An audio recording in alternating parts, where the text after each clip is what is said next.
신명기 6장 4절에서 9절까지의 말씀입니다. 신명기 6장 4절에서 9절까지의 말씀을 한 절씩 교독해서 읽겠습니다. 이스라엘아 들으라. 우리 하나님 여호와는 오직 유일한 여호와이시니 너는 마음을 다하고 뜻을 다하고 힘을 다하여 내 하나님 여호와를 사랑하라.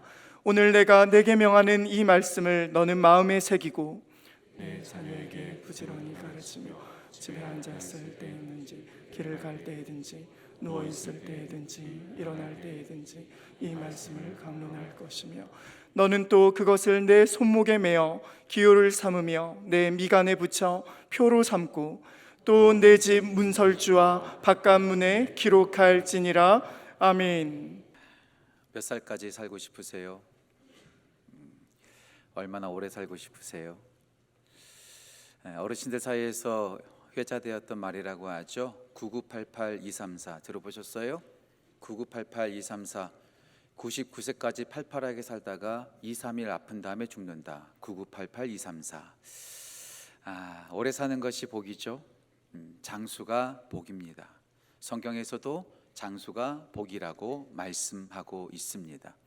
오늘 우리가 신명기 6장을 읽었는데요, 바로 그 전장 신명기 5장을 보면 10계명을 이스라엘 백성들에게 다시 반복해서 들려줍니다. 거기서 나오는 6번째 계명, 5번째 계명, 부모를 공경하라, 내 생명이 장수하리라. 분명히 우리 하나님께서 장수의 복을 말씀하셨고 장수할 거라고 말씀하셨습니다.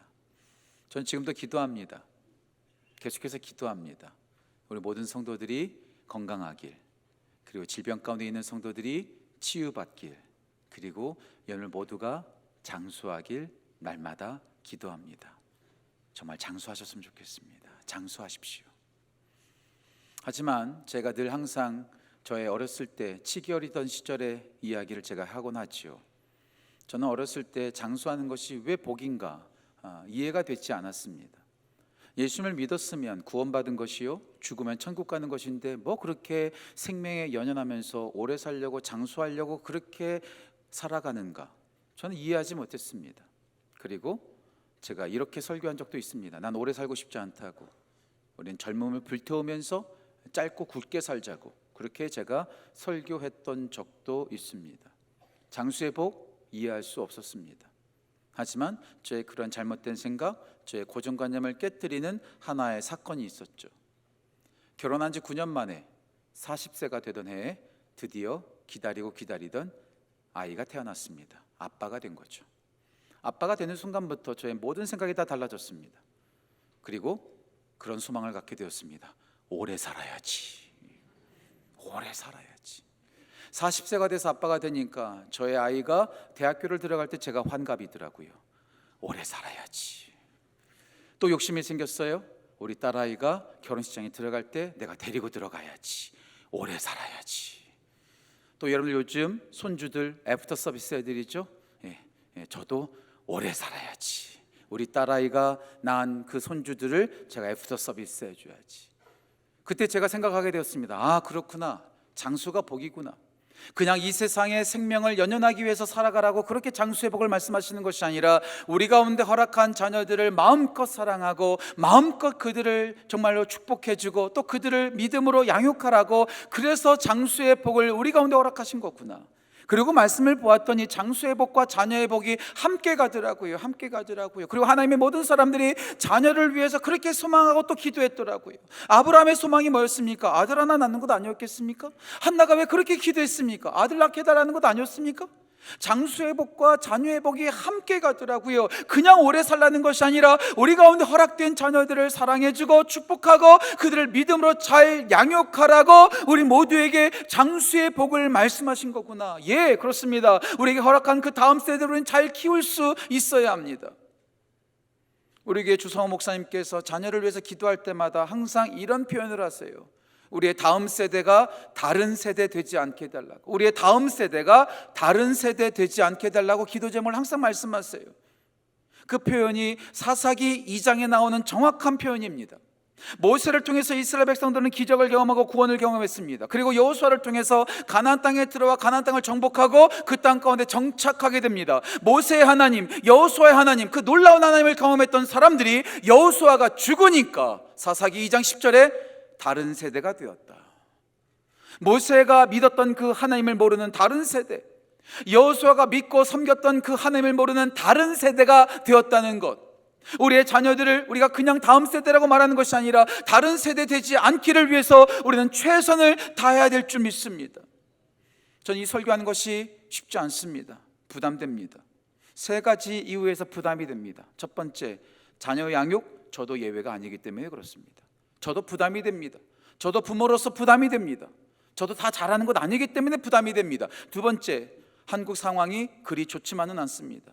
출산율이 세계에서 최하라는 말이 계속해서 연일 신문 가운데, 뉴스 가운데 계속해서 나오고 있잖아요. 아이를 낳지 않아요. 아이를 낳지 않아요.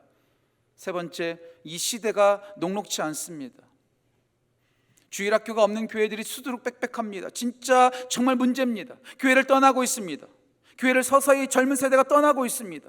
이러한 상황 가운데, 이런 나라 가운데 저도 부담이 되지만 우리는 반드시 부담이 된다 할지라도 이 말씀을 듣고 이 말씀을 전해야 될 줄로 믿습니다.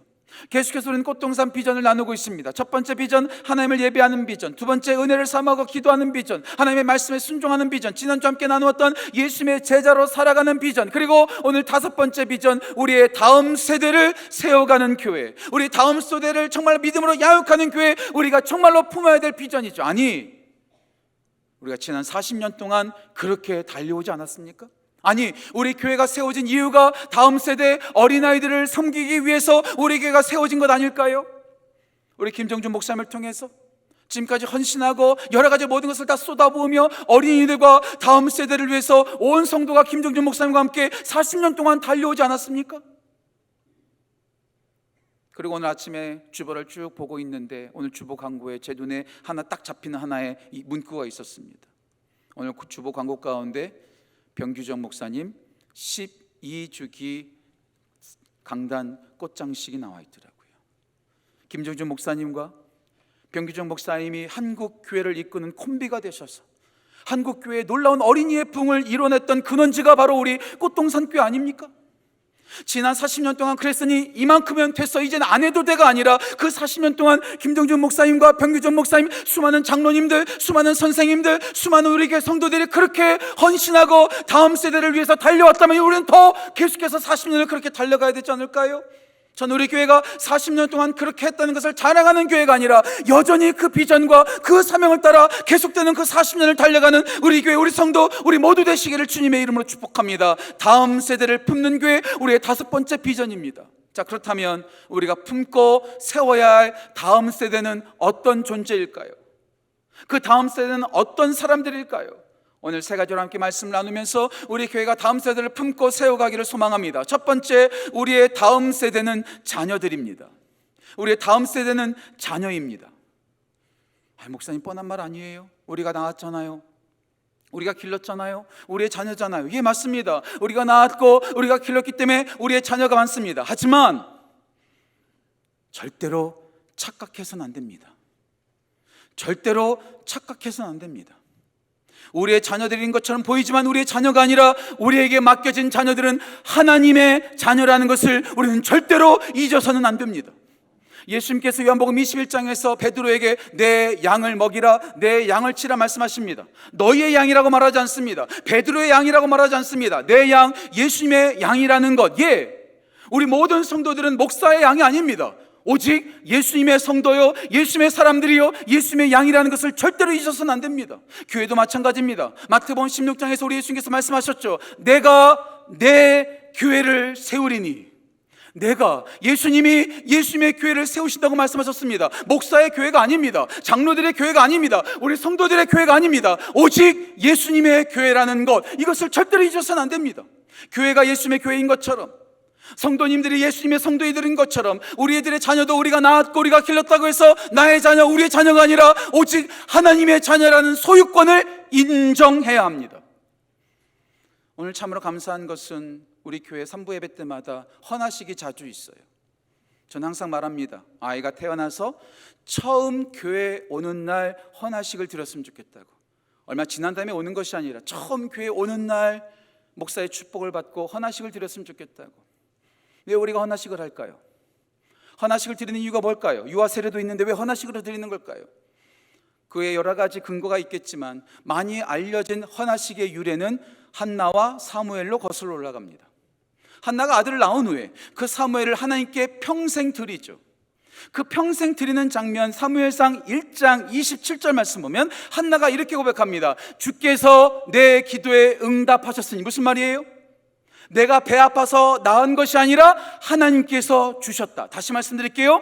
우리가 우리의 자녀를 낳은 것이 아니라 하나님께서 주셨습니다. 다시 말씀드릴게요. 우리가 낳은 우리의 자녀가 아니라 하나님이 주신 하나님의 자녀라는 것.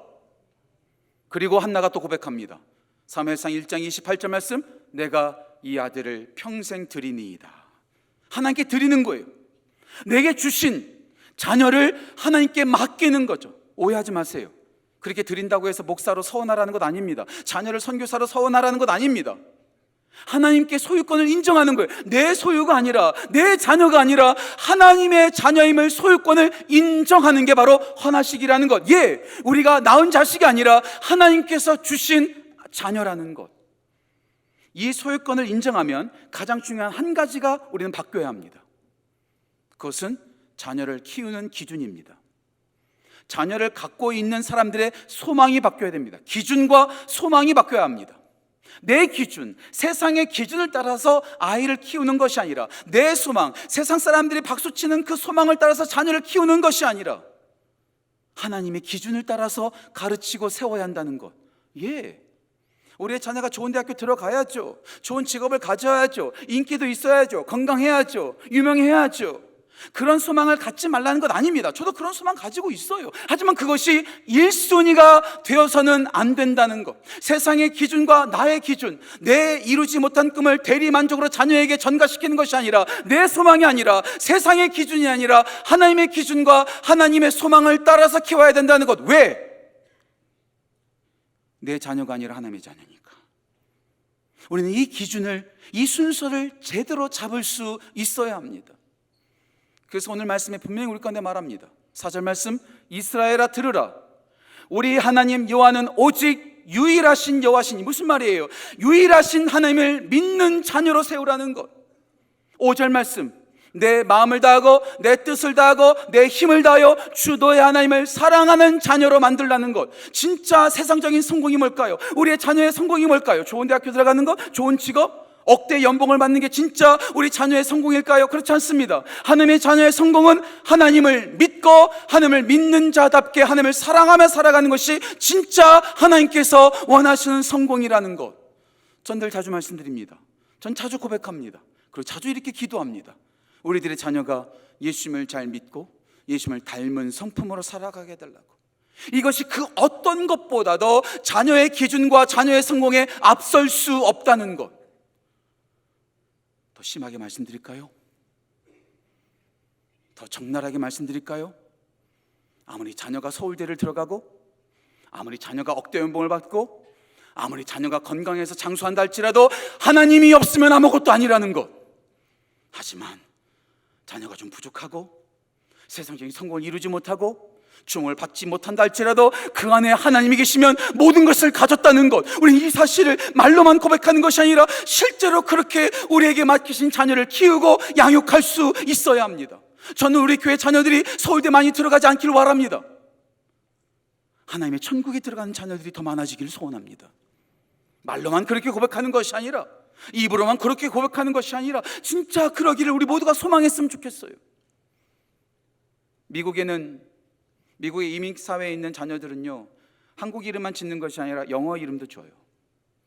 아니, 미국에 사는 한국 사람들뿐만 아니라 미국에 있는 사람들이 대부분 영어 이름을 지을 때 대부분 뭘로 짓느냐? 성경 속에 나오는 인물로 이름을 짓습니다. 피터, 베드로라는 거죠. 폴, 바울이라는 거죠. 에스더, 말 그대로 에스더죠. 데이빗, 다윗이라는 거죠. 다니엘이라는 뜻이죠. 그렇게 이름을 지어요. 왜 그렇게 지을까요? 그 인물을 좋아하니까. 또 그 인물처럼 살기를 원하기 때문에 그런 이름을 짓는 것이 아닐까요? 그런데 진짜로 그렇게 살길 원할까요? 베드로처럼 살기를 원할까요? 지난주 베드로가 어떻게 죽었죠? 십자가에 거꾸로 매달려 죽었습니다. 바울 어떻게 죽었을까요? 목 잘려 죽었습니다. 에스더 죽으면 죽으리라 일사각오하며 살았습니다. 정말 그렇게 살기를 원할까요? 성공회 대학교에서 교육학을 가르치는 고병헌 교수가 했던 말을 전 잊을 수가 없습니다. 이분이 이런 말 했습니다. 우리는 자녀들에게 마더 테레사, 간디, 슈바이처를 존경하라고 위인전을 읽힌다. 그런데 그 자녀가 그 사람들처럼 살려는 기미만 보여도 기겁을 한다. 이해되지 않으세요? 슈바이처 존경하라고 위인전을 읽히지만 슈바이처럼 살기 위해서 아프리카로 간다고 하면 그것은 기겁한다는 거예요. 말로는 다니엘처럼, 말로는 다윗처럼, 말로는 바울처럼 살기를 원합니다라고 기도하고 말하지만 정작 자녀가 그렇게 되지 않기를 원하는 것이 우리 부모의 속내라는 것. 왜요? 내 자녀니까, 내 새끼니까.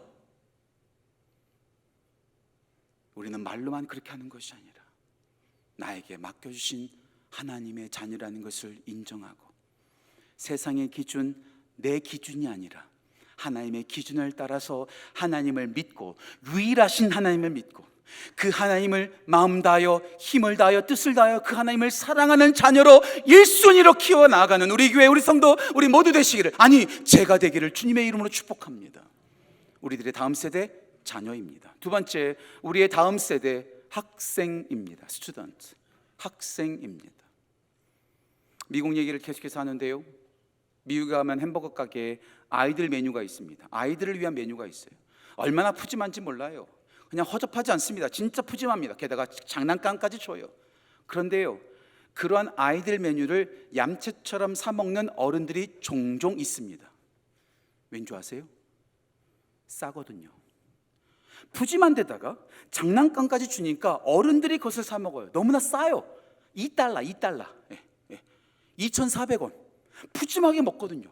제가 처음 그 현상을 보면서, 지금 우리나라도 그런지 모르겠어요. 그 현상을 보면서 와, 역시 미국은 어린아이들을 존중하는 나라구나. 그렇게 싼 가격에 저렇게 푸짐하고 장난감까지 주는 아이들 메뉴가 있다니 진짜 미국은 진짜 대단하구나, 이렇게 생각했어요. 그런데 그게 아니더라고요. 왜 그렇게 아이들에게 싼 메뉴, 싸게 푸짐하고 재미있는 장난감까지 주는가? 평생 고객을 유치하는 마케팅 수법이라더라고요. 어린아이 5살 때부터 그 집 햄버거를 먹으면 평생 그 햄버거를 먹으니까, 7, 8살 때서부터 그 탄산음료를 먹으면 평생 그 탄산음료를 먹으니까 어린아이들을 평생 고객으로 잡기 위해서 그런 마케팅 계산이 들어가 있다고 그렇게 말하더라고요. 모든 세상이 어린아이들에게 집중합니다. 청소년들에게 집중합니다. 평생 고객 잡기 위해서 그들에게 모든 것을 쏟아붓습니다. 요즘 세상의 문화를 보세요. 영화를 보세요. 모든 드라마를 보세요. 음악을 보세요. 아이들에게 집중해 있습니다. 왜요? 아이들이 하나 극장 가면 온 가족이 따라가거든요. 핑핑인가 뭔가 그거 보려고요, 아버지 엄마도 따라가는 거예요. 아이들을 붙잡는 거죠. 그러고 봤더니 닐 앤더슨이라고 하는 플러신학대학교 교수가 이런 말을 했습니다. 오늘날 사탄의 관역은 아이들에게 집중되어 있다. 아이들 하나 잡으면 평생 그 아이가 거기에서 놀아나거든요. 세상이 아이들에게 집중해요. 다음 세대에 집중하고 있어요. 아니, 우리의 가정들도 마찬가지입니다. 제가 통계를 찾다가 최근 건 못 찾았어요. 2015년 통계를 찾았습니다. 벌써 10년 전이니까 쓸모없는, 의미 없는 통계일 수도 있지만 제가 소개해 드릴게요. 2015년도에 우리나라 한 가정당 월 평균 소득이 473만 원이었답니다. 473만 원. 2015년 월 평균 한 가구당 평균 소득이. 그런 가정에서 자녀를 교육하기 위해서, 자녀를 위해서 쓰는 비용이 얼마나 될 것 같습니까? 한 가정당, 그 당시 한 가정당 자녀를 위해서 쓰는 비용이 270만 원이었답니다. 270만 원. 제가 계산해 보니까 61%라고요. 우리 자녀들에게 그렇게 쏟아붓는 거예요. 모든 가정의 중심이 나 편하기 위해서 살아가는 것이 아니라 자녀를 교육하고 자녀가 원하는 것을 해주고 자녀 기죽지 않게 하려고 모든 것을 다 쏟아붓고 있습니다. 세상도 자녀들에게 쏟아붓고 있고 가정도 자녀들에게 쏟아붓고 있습니다. 과연 교회는 어떨까요? 전 우리 교회가 61%의 예산을 자녀들에게 쏟아붓자고 말하는 것 아닙니다. 세상이 그렇게 쏟아부는 것만큼 우리 각 가정에서 자녀들에게 그렇게 관심을 갖고 모든 걸 쏟아붓는 것만큼 교회도 그렇게 하고 있냐는 것입니다. 세상이 얼마나 빠르게 변하는지 몰라요. 텔레비전 보세요. 얼마나 휘황찬란한지 모릅니다. 얼마나 많은 것들을 누리고 있는지 모릅니다. 근데 교회는 여전히 70년대, 80년대 머물러 있다면 그 아이들이 교회 와서 무엇을 느끼겠습니까? 그렇지 않겠어요? 여러분이 날마다 아침에 보는 말씀 조화, 그 말씀 조화 영상을 만들기 위해서 우리 목사님들이 1시간 반 동안 준비하십니다. 그런데 목사님께서 말씀하시는 거예요. 1시간 반을 줄일 수 있는 것은요, AI가 도와주기 때문에 그렇다는 거예요. 컴퓨터가 AI가 도와줘서 그렇게 1시간 반 만에 끝낼 수 있다는 거예요. 교회도 이제 AI를 연구해야 돼요. 다음 세대를 연구해야 돼요. 어떻게 요즘 아이들이 어떻게 살아가는지 연구할 수 있어야 합니다. 설교의 황태자였고 복음을 전하고 말씀의 사람이었던 찰스 스펄전이 이런 말을 했습니다. 한 손에는 성경은, 한 손에는 신문을. 칼바르트가 했던 말 아니더라고요. 그렇게 복음 전도자였고 말씀 전하는 찰스 스펄전이 한 손에는 성경은, 한 손에는 신문을.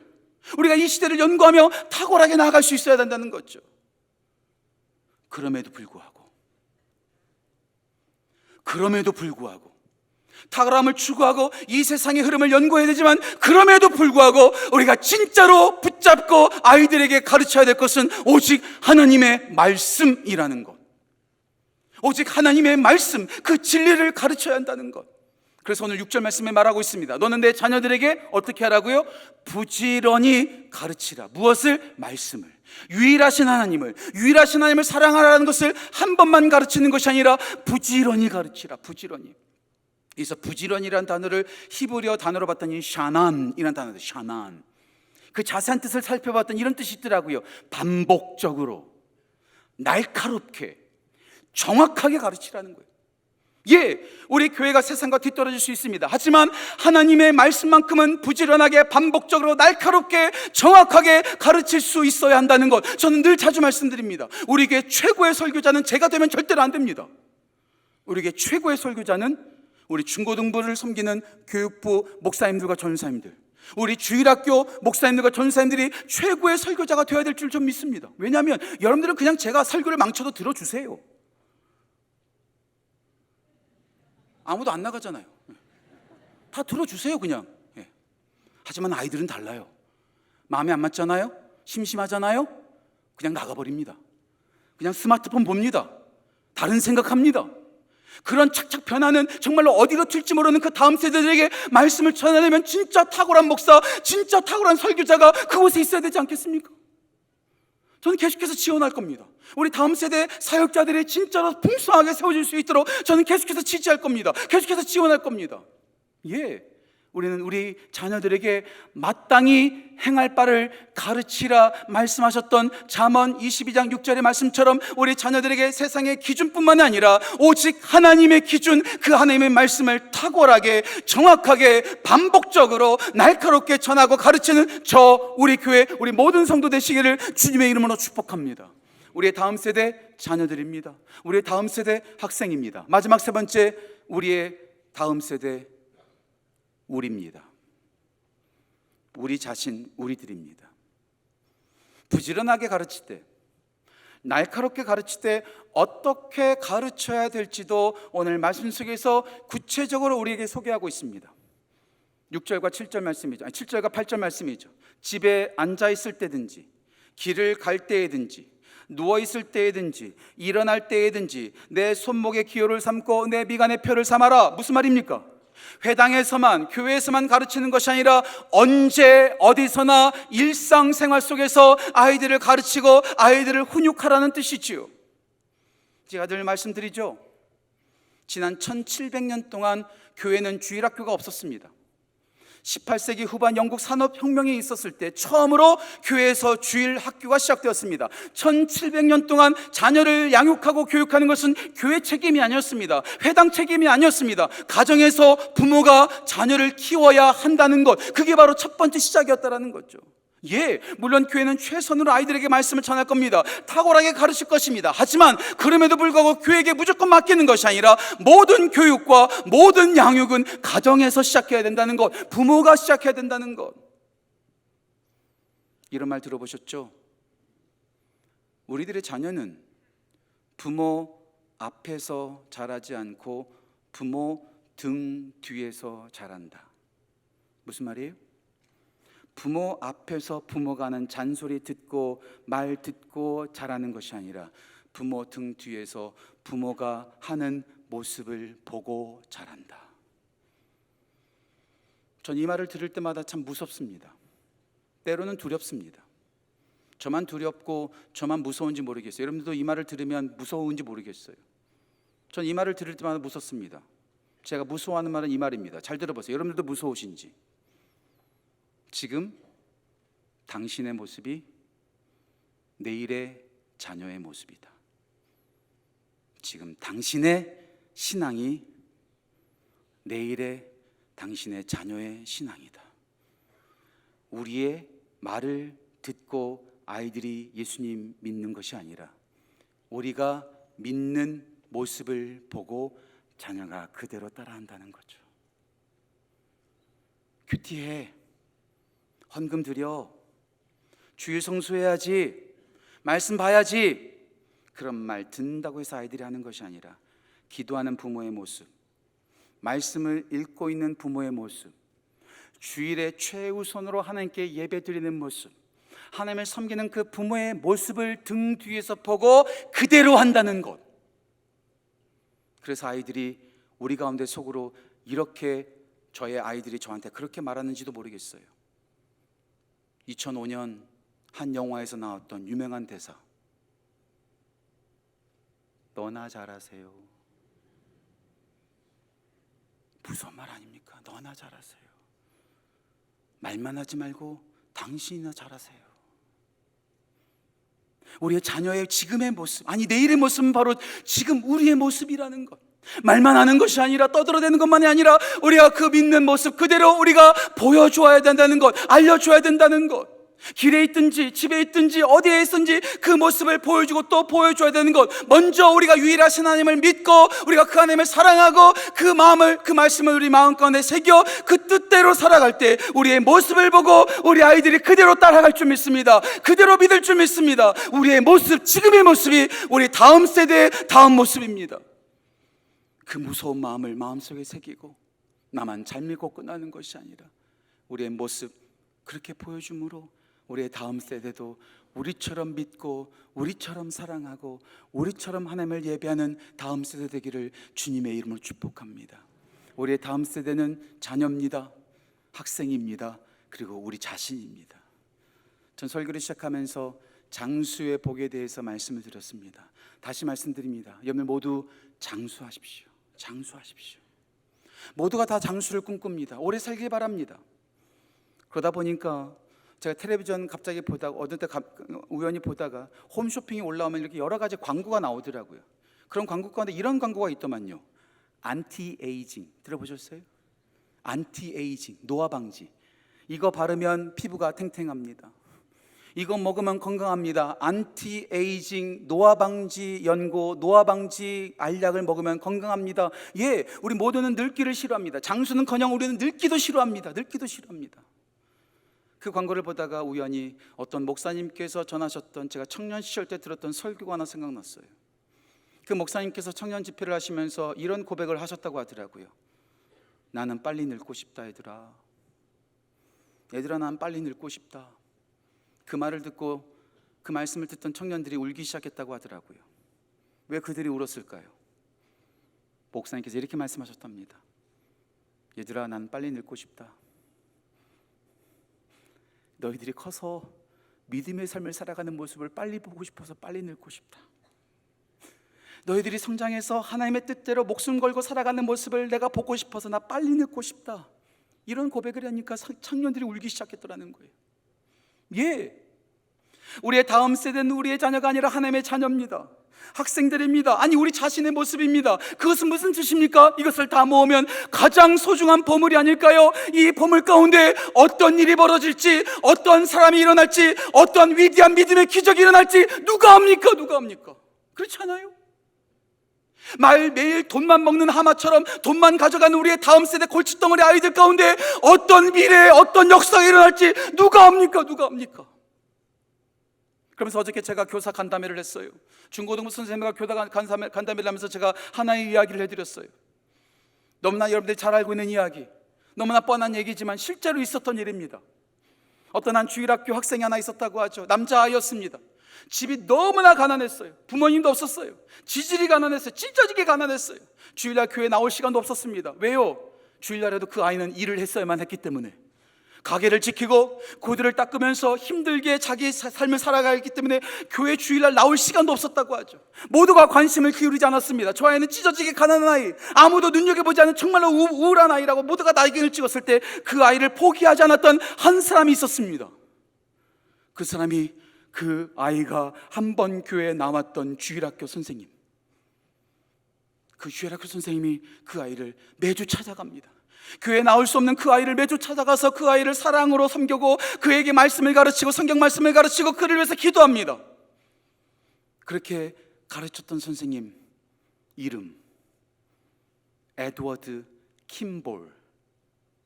이 이야기를 들어보신 분은 알겠지만 이 이야기를 오늘 처음 들으시는 분들은 에드워드 킴볼 처음 들으시죠? 몰라요. 제가 인터넷에서 찾아봤는데 그 어디에도 사진 하나 찾아볼 수가 없습니다. 하지만 그분이 포기하지 않고 매주 찾아가서 섬기고 섬겼던 그 아이는 여러분들이 교회를 오래 다니셨다면 한 번쯤은 설교 시간에 들어보셨을 거예요. 드와이트 무디, D.L. 무디, 인류 역사의 최고의 복음 전도자, 가장 수많은 사람들에게 복음을 전했던 그 무디가 에드워드 킴벌 목사님 그 선생님, 주일학교 선생님의 섬김 때문에 그 아이가 그렇게 되었다라는 것.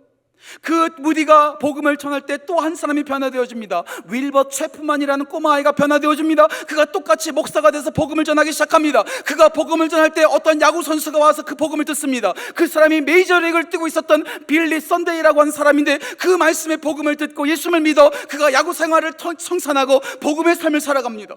그가 미국을 순회하면서 복음을 전하기 시작합니다. 그리고 그 집회에 또 한 사람이 들어갑니다. 그 사람이 모르카이 햄. 처음 들어보시죠? 저도 이번에 처음 들었어요. 우리나라 말로 말하면 모르드게햄. 이분이 복음을 듣고 변화되어집니다. 내가 저 빌리 썬데이 저 목사님처럼 나도 복음 전도자가 돼야지. 미국을 돌아다니면서 복음을 전하기 시작합니다. 그리고 사우스캐롤라이나 샬롯에서 천막을 치고 집회를 합니다. 복음 전도 집회를 합니다. 수많은 인파가 몰려왔습니다. 수많은 인파가 몰려와서 꽉 차 있었습니다. 그때 14살짜리 청소년 두 사람이 그 집회를 참석하기 위하여 그 집회에 옵니다. 천막이 가득 차서 그 안에 들어갈 수가 없는 거예요. 들어갈 수 없으니까 이 두 14살의 청소년이 그냥 집에 가자, 오늘 들어갈 수 없으니까 집에 가자, 발길을 옮기는 그 순간에 지금까지도 이름도 모르고 얼굴도 모르는 한 안내위원이, 이름도 모르고 얼굴도 모르는, 지금도 모르는 한 안내위원이 발길을 돌리는 그 14살짜리 두 명의 청소년을 붙잡습니다. 그리고 이렇게 말합니다. 내가 너희들 자리 마련해 줄게. 그리고 맨 앞자리, 강단 맨 앞자리에 두 자리를 마련해줘서 그 집으로 가려는 그 두 아이를 붙잡고 강단 앞으로 보냅니다. 그리고 그날 그 아이들이 모르카이 햄 목사님의 설교를 듣고 예수님을 만납니다. 자신의 삶을 주님께 드리기로 헌신합니다. 그 두 아이가 누굴까요? 첫 번째 아이는 여러분이 너무나 잘 아는 빌리 그레이엄 목사님이십니다. 자기에게 복음을 전했던 모르카이 햄 목사님과 지금 사진 찍는 모습을 보여주는 거예요.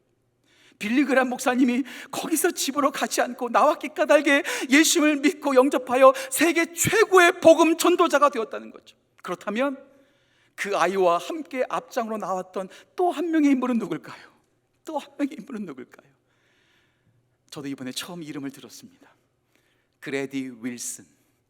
그레디 윌슨. 빌리그람 목사님이 앞에서 복음을 전할 때 그레디 윌슨은 옆에서 재정적으로 후원하면서 복음을 전할 수 있도록 옆에서 같이 든든한 후원자가 되어줬던 믿음의 동역자가 되었다는 것. 지금 함께 찍은 사진 제가 보니까 아무래도 1974년 여의도 엑스포 집회에서 같이 찍은 사진으로 추정됩니다. 그날 그 안내자 한 명이 집으로 돌아가는 그 두 아이를 붙잡지 않고 그냥 내버려 두었다면 이 두 사람은 없었을 수도 있었죠. 하지만 그 두 아이를 붙잡고 앞으로 인도의 길가되게 놀라운 복음 전도자와 후원자가 태어날 수 있었다는 것. 그리고 이런 일이 우리 교회에서도 일어나지 말라는 법이 어디 있습니까? 우리의 자녀가, 우리 주일학교 학생이, 중고등부 학생이, 청년부가, 갓 태어난 어린아이가 온 세상을 복음으로 물듣는 복음 전도자가 우리 교회에서 태어나지 말라는 법이 어디 있습니까? 여러분들의 집안에서 정말 날마다 골치 썩이는 여러분들의 자녀가 예수를 믿어 그렇게 변하지 말라는 법이 어디 있습니까? 우리들의 아이는 골칫덩어리가 아닙니다. 돈 먹는 하마가 아닙니다. 하나님의 무궁무진한 가능성과 그 작품이 거기 안에 들어가 있는 보물 중에 보물이라는 것. 지난 40년 동안 김종준 목사님과 변규정 목사님과 여러 우리 교회 성도님들이 그렇게 헌신하여 일구었던 이 다음 세대의 사역이 여기서 끝나는 것이 아니라 새롭게 이 어두워져가는 세상, 한국교회에 희망이 없다라고 말하는 이 세대에 다시 우리 꽃동산교회가 다음 세대를 품고 세워가는 우리 교회, 우리 성도, 우리 모두 되시기를 주님의 이름으로 축복하고 또 소망합니다. 기도하겠습니다. 하나님, 우리의 자녀들 하나님의 자녀입니다. 그들에게 마땅히 행할 바를 가르치게 하시고 우리의 모습이 곧 그들의 내일의 모습임을 깨달아라.